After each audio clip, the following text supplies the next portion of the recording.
लफ्ज़ के अपने जिम्मेदार हैं जो बात कर रहे हैं, फॉर्म 45 उठा के खड़े हुए हैं और जो जाली 2 नंबर और गलाजत से भरे हुए एमएनएज हैं उनको देखने दुम दबा के भागते हैं, हमेशा किसी जगह खड़े नहीं होते। उन्हें कहते हैं फॉर्म 45 दो, मीडिया को कहते हैं मीडिया को क्यों दें, अदालत में दें, आप अदालत में जाएं, हम अदालत में रेट्स करते हैं, कहते हैं अदालत में क्यों दें, ट्रिब्यूनल्स को देंगे, ट्रिब्यूनल में कहते हैं ट्रिब्यूनल में भी हम नहीं देंगे, ट्रिब्यूनल अभी क्यों मांग रहा है, मस्जिद में जाते हैं वहाँ भी नहीं देते, खाना काबा कहते हैं वहाँ भी नहीं देते। और भाई काहे के मैंने हो, कम से कम इतना तो सीख लो, इतने एडिकेट्स तो कर लो, कम से कम अपने बुजुर्गों की कब्रों का हया कर लो, कुछ से कुछ कम से कम वो कलमे के नीचे तुम बैठते हो, जाके किस मुंह से बैठते हो, किस तरह फेस करोगे। और ईसीपी के लिए भी एक पैगाम है मेरा कि आप लोग भी जो हैं उम्र के बहुत बड़े हिस्से में पहुंच चुके हैं, इसलिए खुदा रहा इंसाफ के तकाजे पूरे किया करें, इन ईमानतदारों की इमानतों में खयानत मत किया करें। आप लोग लीगल फैकल्टी के लोग हैं, आप हमारे लिए बहुत काबिल इज़्ज़त हैं, आप कॉन्स्टिट्यूशनल पोस्ट पे बैठे हुए हैं और हम आपसे तवक्को करते हैं कि जो है मज़ीद ऐसे काम नहीं होंगे। अब 24 तारीख के लिए केस हमारा फिक्स हो गया और जो नोटिफिकेशन किया honourable election commission of Pakistan ने, ईसीपी ने, वो है उसकी हद तक उन्होंने जो है रोक दिया और ट्रिब्यूनल काम नहीं करेगा। और आई एम होपफुल ऑर्डर अभी डिटेल ऑर्डर भी आ जाएगा जी, उसके बाद कर लेंगे। और इंशाल्लाह आई एम होपफुल के 12 को शुएब शाहीन साहब की पिटीशन लगी हुई है जी, ईद के बाद 12 तारीख को शुएब शाहीन साहब का जो है वो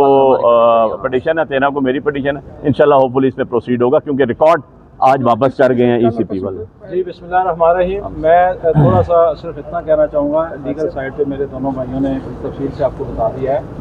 देखें,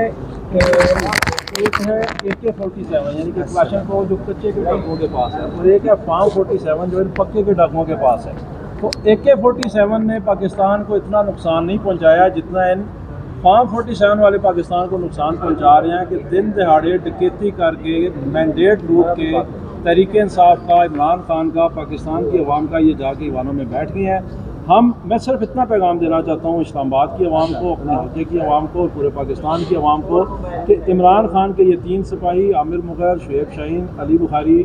ये आपका मैंडेट है, ये इमरान खान का मैंडेट है, हम किसी सूरत पीछे नहीं हटेंगे। ये बिल्ली चूहे का खेल है और ये चूहे की तरह भाग रहे हैं, हम इनके पीछे हैं, ये कब तक भागेंगे। इंशाल्लाह अवाम का मैंडेट, इमरान खान का मैंडेट इनसे छीन के